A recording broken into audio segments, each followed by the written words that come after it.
Morning mist drifts over the forests of southern Nigeria, softening the edges of towering trees and thick vegetation. A wide river winds through the greenery, glimmering like a living serpent. Birds explode into flight as distant drums echo across the land.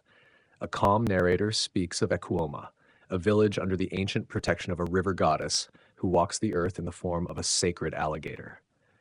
The village awakens with harmony and routine. Women pound yam in smooth, rhythmic motions. Children chase chickens between the mud huts.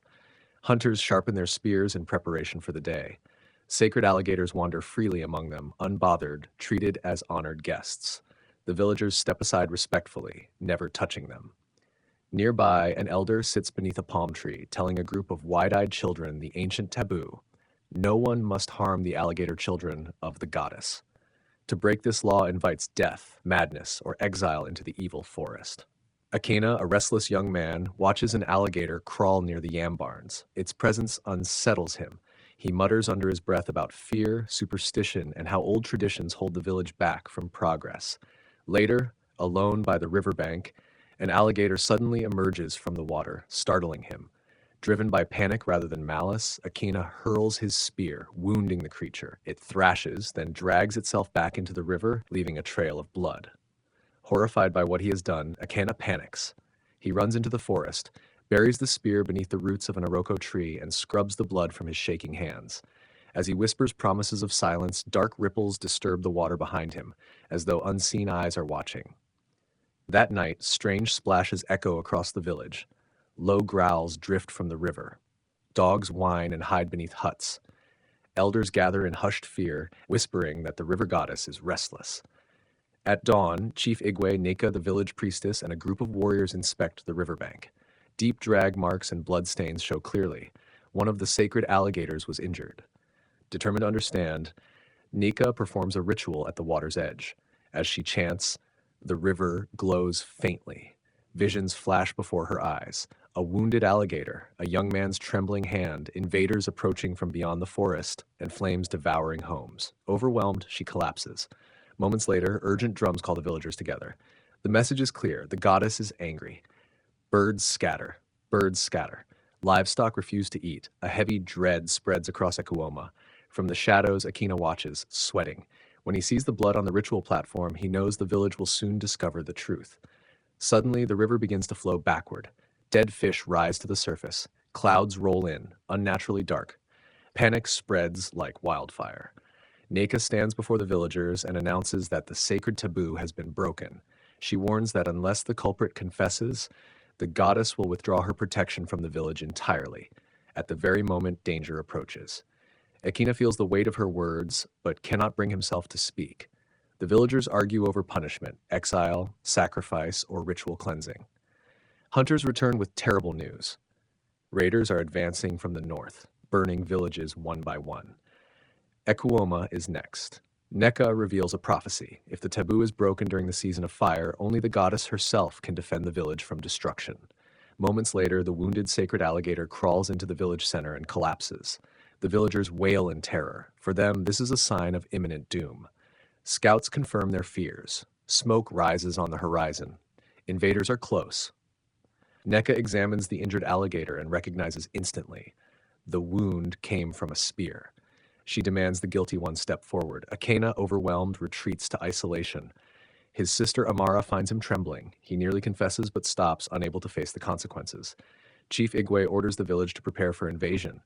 Barricades rise, spears are sharpened, stones are piled near the huts. Fear thickens the air.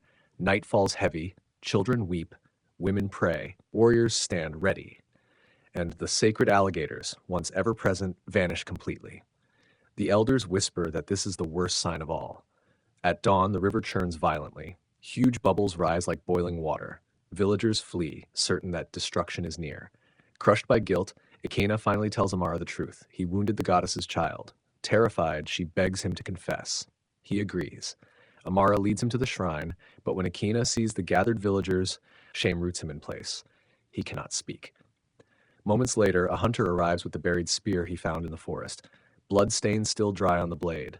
Neka sees it and instantly understands. The culprit is young. The villagers gather in tense silence. Neka raises the spear high. Gasps ripple through the crowd. She demands the sinner step forward. Trembling, Ecana admits his crime. Panic erupts. Some demand his exile into the evil forest. Others plead for forgiveness. But fear outweighs mercy. Chief Igwe delivers his verdict. The sacred punishment must be carried out. Unless the goddess intervenes, Akina will be cast into the forest where no one returns. But Neka urges the villagers to wait. The prophecy says the goddess herself must judge. Reluctantly, they agree to perform the ritual of judgment. Akina is washed, wrapped in palm fronds, and covered in white chalk. A circle forms around him as the air grows heavy with power. Thunder cracks across the sky. The river glows. Something enormous moves beneath the surface. The giant alligator, the true form of the goddess, rises from the glowing water, larger than any creature known.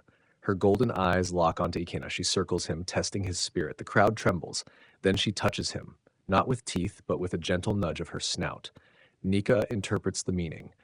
The goddess does not want his death. His punishment is not execution, it is servitude. But before the ritual can end, invaders burst from the forest with torches and war cries.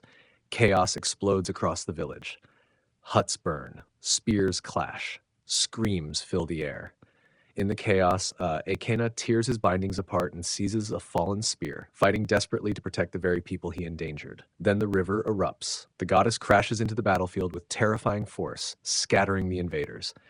Her children surge from the water, ripping through the raiders' lines with supernatural fury. Terrified, the invaders flee, abandoning their weapons and wounded. As dawn rises, the villagers tend to their injured and mourn their dead. Ikena works quietly, guilt etched across his face. The goddess watches from the river's edge, unmoving, waiting. Neka announces that the village was spared because even after the taboo was broken, they upheld their reverence for her children. But Ikena cannot forgive himself. He withdraws again, lost in shame. Amara confronts him gently. She reminds him that guilt cannot define his future. At sunset, the villagers gather for a ritual of atonement. Ekena kneels by the river and humbly asks the goddess for forgiveness. The water glows. The goddess lowers her massive head. A peaceful ripple moves under Ekena's hand. He is forgiven. The villagers bow, accepting the goddess's decision. Chief Igwe then declares a new role, the Watcher of the Waters, guardian of the river, protector of the sacred alligators, and keeper of the covenant. Neka announces that the goddess has chosen Ekena to fill this role. Shock ripples through the crowd, but they accept. Ekena trains with Nika in rituals, communication signals, and defensive skills.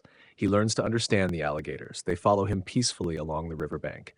The village is rebuilt. Life returns to normal, stronger, united, hopeful. Children splash in the river again. Baby alligators waddle playfully, unharmed and unafraid.